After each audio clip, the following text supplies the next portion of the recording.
Баршаңызға сәлем, каналға қош келдіңіздер. Бұл видеода ағылшын тіліндегі адамды сипаттайтын идиомалар туралы айтамын. Видеоны міндетті түрде соңына дейін қараңыздар. Каналға тіркеліп, видео ұнаса лайк басып, пікір қалдырып, қолдау көрсетуді ұмытпаңыздар. Ал ендеше бастайық. Ең алдымен идиоманың не екендігін атап өтейік. An idiom is a phrase that, when taken as a whole, has a meaning you wouldn't be able to deduce from the meanings of the individual words. Яғни идиома дегеніміз екі немесе одан да көп сөздердің тіркесуі арқылы жасалады.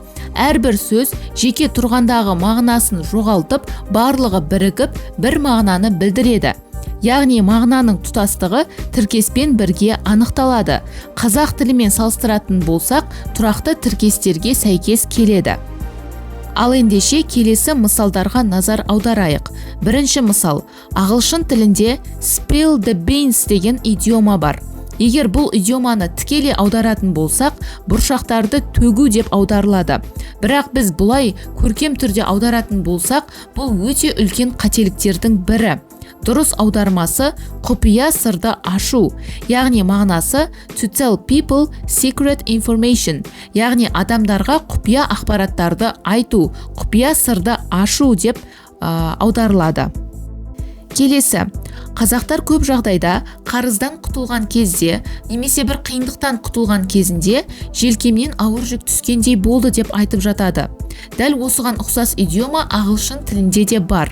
Мұндай идиома pain in the neck деп аталады. Яғни бұл идиома қазақ тілінде жүйкесі тозған деген мағынаны білдіреді.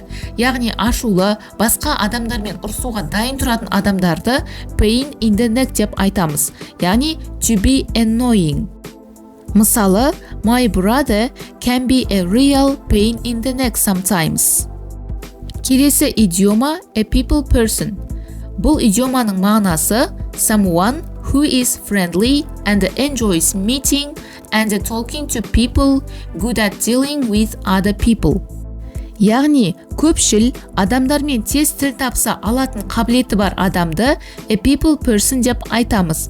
Мысалы, she is a good people person who can really motivate team. Келесі, қазақтар аузында сөз тұрмайтын адамды ашық ауыз деп айтады. Дәл осы секілді идиома ағылшын тілінде де бар. Мұндай адамды a big mouth деп айтамыз. Мысалы, he opened his big mouth and told them the whole story. Келесі идиома skiver. Skiver is someone who is absent from school or work without a good reason. Яғни сабақтан немесе жұмыстан себепсіз қалатын адамды ағылшын тілінде skiver деп айтамыз. Мысалы, he didn't bother to turn up for work on Monday. He is a skiver. Келесі идиома slave driver.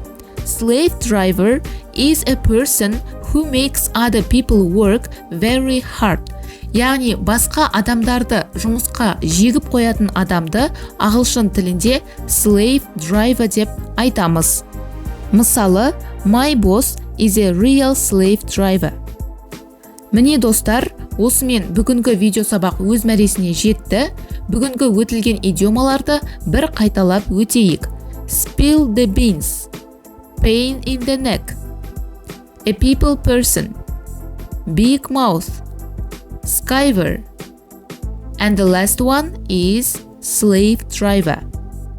Міне достар, осымен бүгінгі видео сабақ аяқталды. Сіздерге бүгінгі берілген ақпараттар түсінікті болды деп ойлаймын. Егер видео ұнаған болса, міндетті түрде каналға тіркеліп, лайк басып, пікір қалдырып, қолдау көрсетуді ұмытпаңыздар. Сондай-ақ менің Instagram парақшама тіркелуді ұмытпаңыздар. Егер биодағы сілтемеден өтсеңіздер, менің Telegram каналыма өте аласыздар. Сілтемесін описание бөліміне қалдырамын. Ал қазірше сау болыңыздар.